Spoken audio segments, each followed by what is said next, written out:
Holocene has ended. What we do now, and in the next few years, will profoundly affect the next few thousand years. The only conditions modern humans have ever known so far are changing, and changing fast. Nothing stays the same on this planet. Everything changes. The Earth is going into one of these jumps, and you don't know what is going to be on the other side of those jumps. The Earth is always jumping.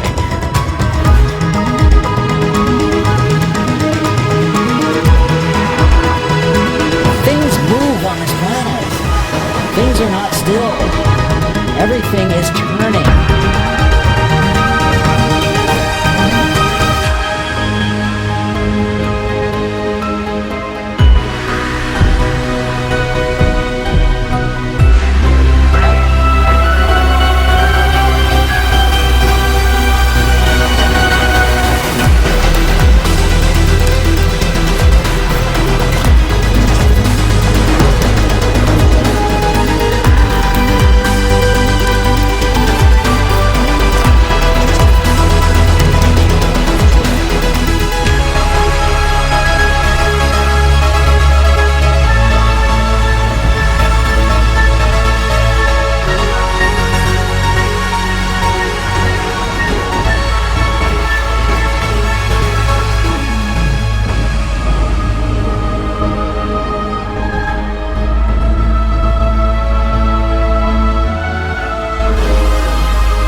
As it begins to run out of fuel, the sun won't simply fade away to nothing. Its core will collapse, and the extra heat this generates will cause its outer layers to expand.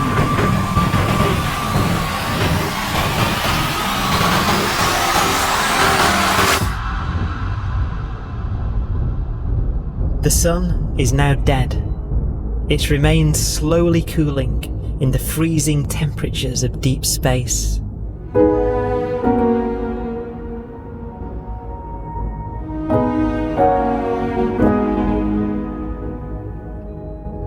The fate of the sun is the same as for all stars. One day they must all eventually die, and the cosmos will be plunged into eternal night. All stars eventually will run out of fuel. The temperature of the universe drops. The stars, one by one, in the night sky, will turn off. And there'll be no more new stars created. And so that the universe will end not with a bang, but with a whimper. And not in fire, but in ice.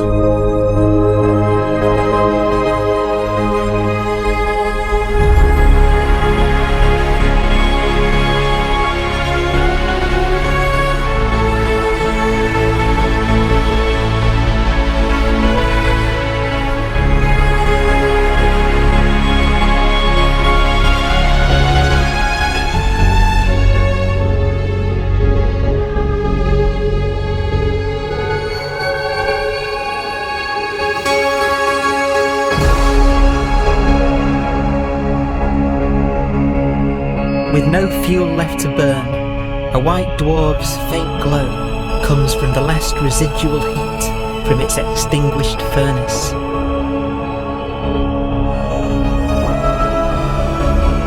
Looking at it from where the Earth is now, it would only generate the same amount of light as the full moon on a clear night.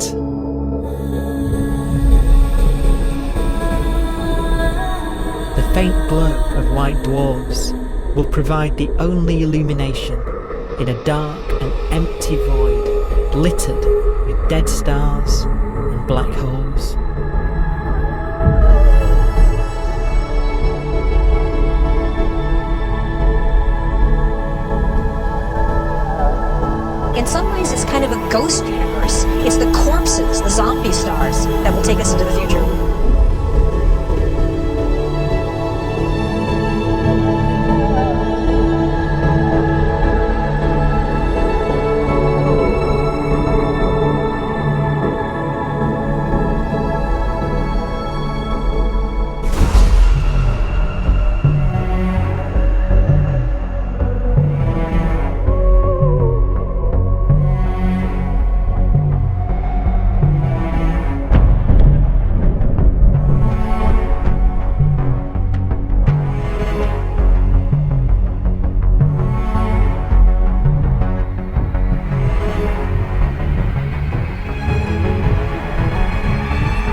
A black dwarf will be the final fate of those last stars. White dwarfs that have become so cold that they barely emit any more heat or light. Black dwarfs are dark, dense, decaying balls of degenerate matter. Little more than the ashes of stars. Their constituent atoms are so severely crushed that black dwarfs are 1,000,000 times denser than our sun.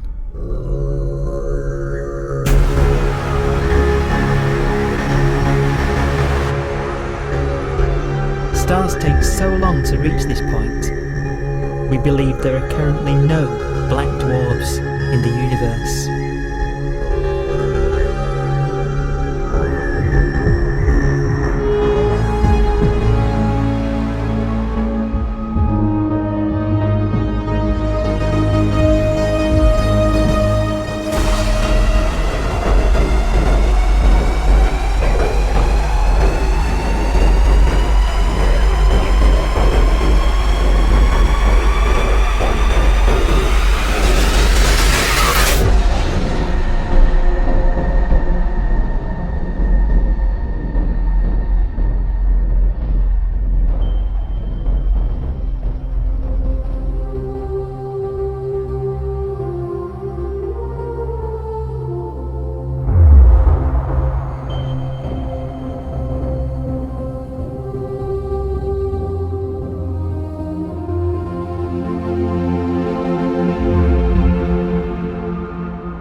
We have a pace of life that's based on really the energy available to us now.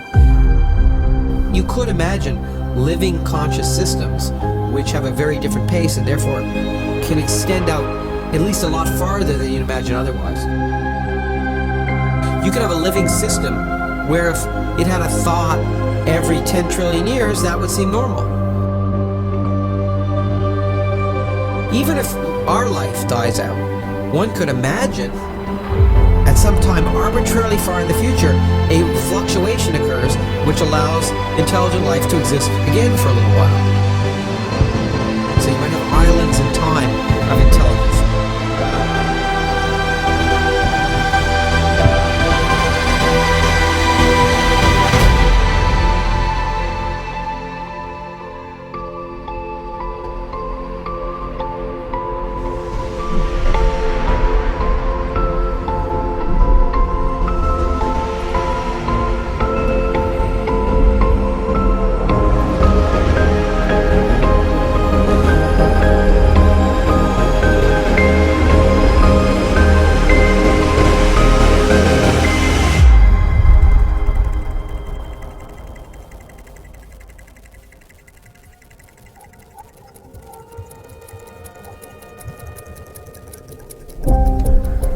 Proton, one of the fundamental building blocks of atomic matter, what makes us up, can just spontaneously fall apart.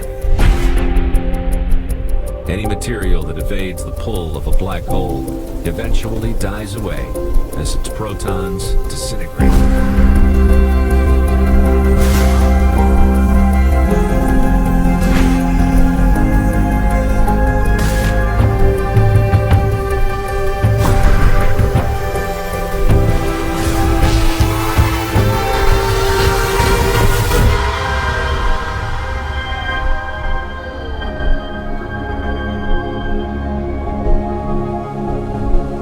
The matter inside black dwarfs, the last matter in the universe, will eventually evaporate away and be carried off into the void as radiation, leaving absolutely nothing behind.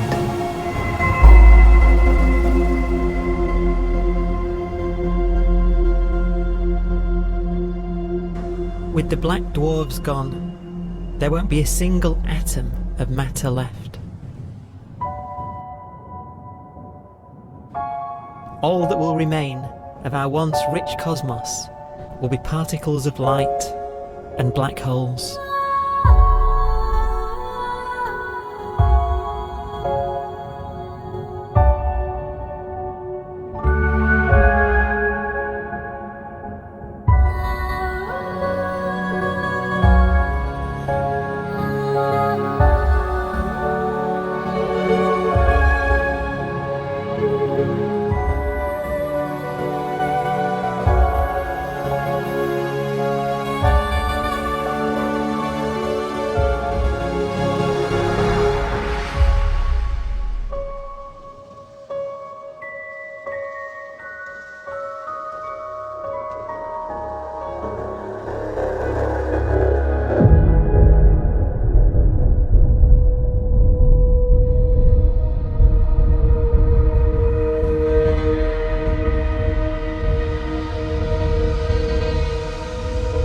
The arrow of time creates a bright window in the universe's adolescence, during which life is possible.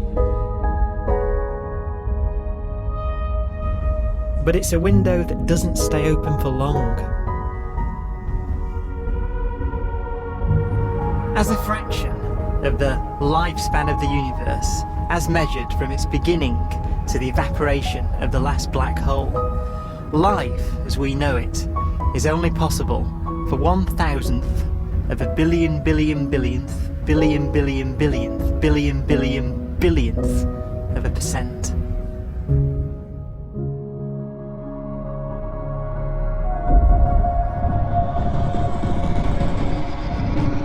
Black holes become the fundamental building block of the universe. A galaxy will basically be a supermassive black hole in a center with smaller black holes orbiting it. Zombie galaxies filled with black holes continue to evolve. They'll eat each other and they'll get bigger, and maybe they'll fall into the supermassive black hole and it'll get bigger. The universe will still be an exciting, dynamic place. It's just that the timescales you're talking about are now trillions of years instead of thousands or millions of years.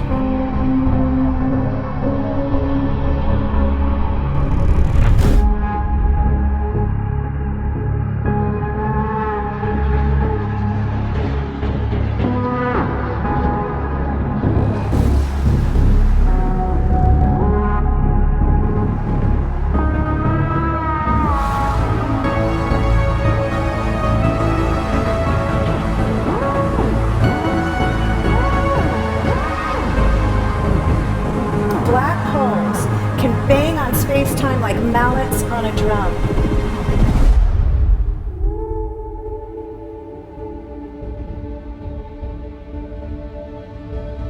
And they have a very characteristic song.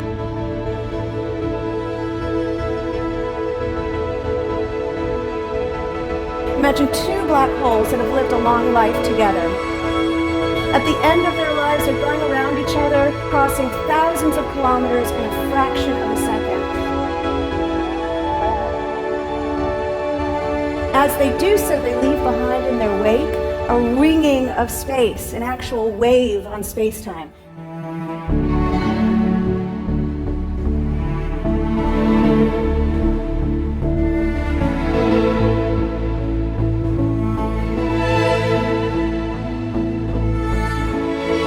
Space squeezes and stretches as it emanates out from these black holes banging on the universe. Those are the gravitational waves. They are literally the sounds of space ringing.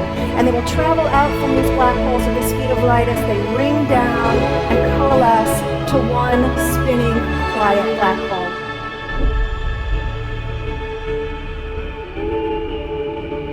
If you were standing near enough, your ear would resonate with the squeezing and stretching of space. You would literally hear the sound.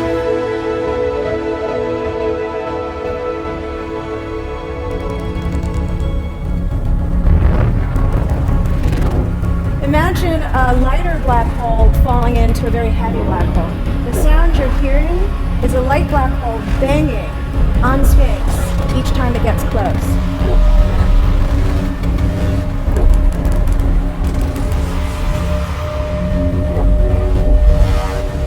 As it falls in, it gets faster and it gets louder.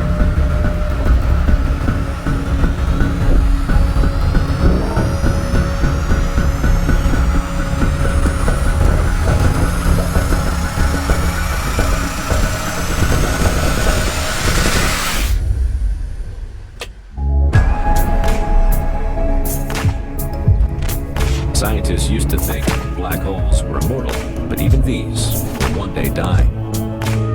Now we're talking about timescales of unimaginable length, quadrillions of years into the future. On that timescale, even the black holes begin to evaporate.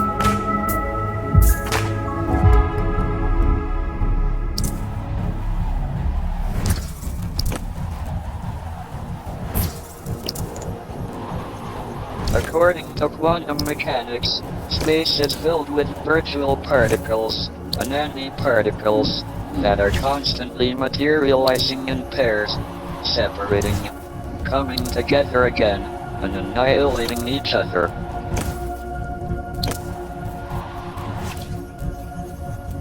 In the presence of a black hole, one member of a pair of virtual particles may fall into the hole, leaving the other member without a partner with which to annihilate.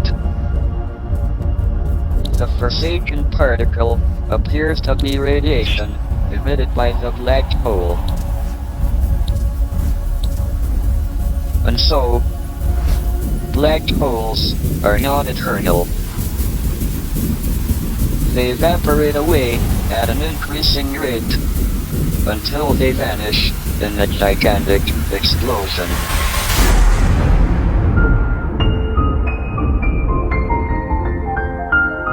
Quantum mechanics has allowed particles and radiation to escape from the ultimate prison, a black hole.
Philosophers and poets have asked the question, will the world end in fire or ice?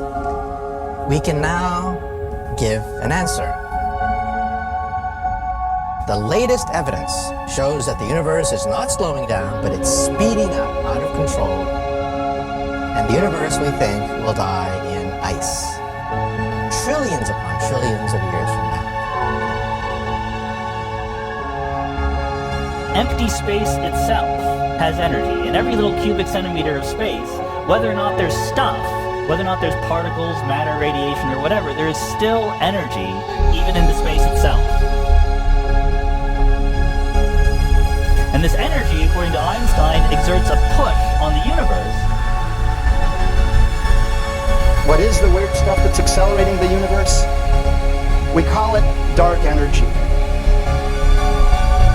And this stuff is the dominant stuff of the universe. Almost 3/4 of the matter-energy content of the universe is this dark energy. And we don't know what it is. Dark energy, unlike matter or radiation, does not dilute away as the universe expands. This has crucial implications for what the universe is going to do in the future. So what will be the future of the universe? Well, if the dark energy remains dominant and repulsive, the universe will expand forever.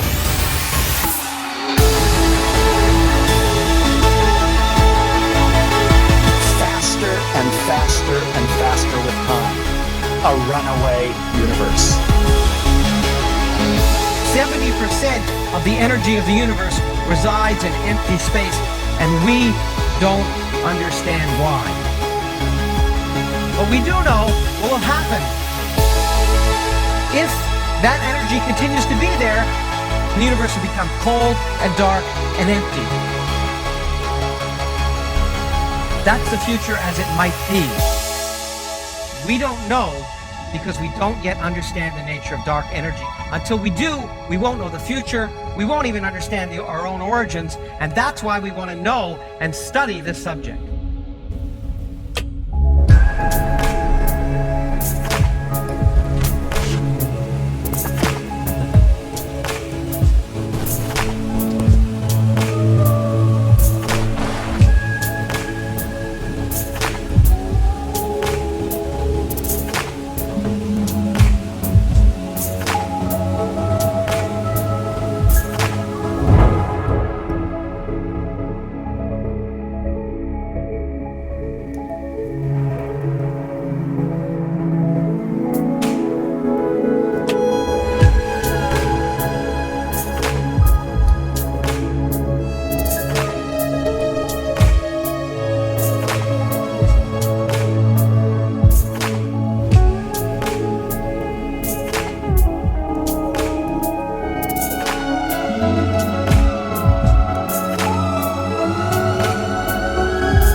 ever enter universe.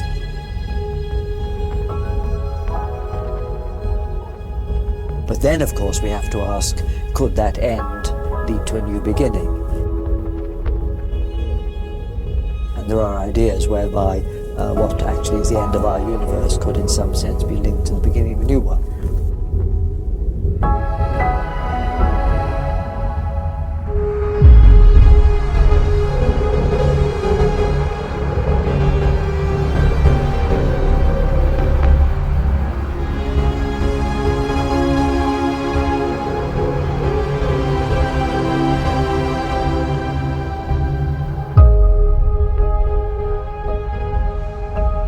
We've worked out the mathematics, the equations. They seem to say that if you have an atom smasher that can concentrate tremendous amounts of energy at a single point, you can perhaps open up a gateway, a baby universe.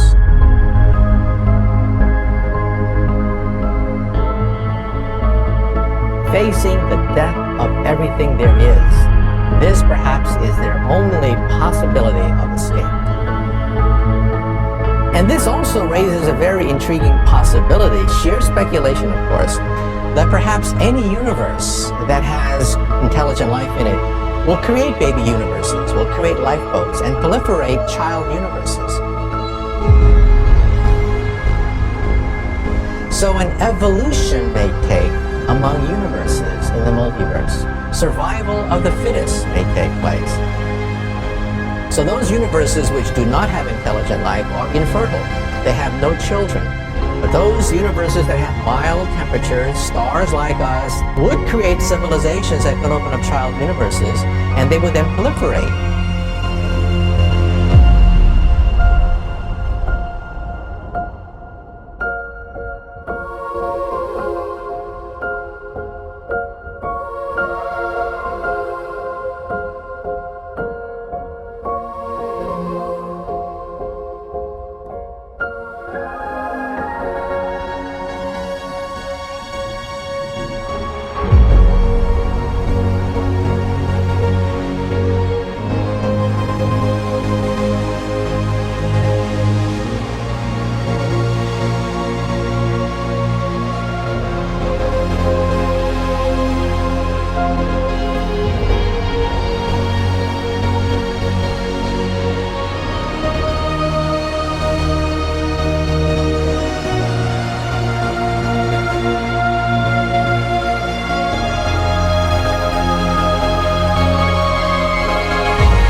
After an unimaginable length of time, even the black holes will have evaporated, and the universe will be nothing but a sea of photons gradually tending towards the same temperature as the expansion of the universe cools them towards absolute zero.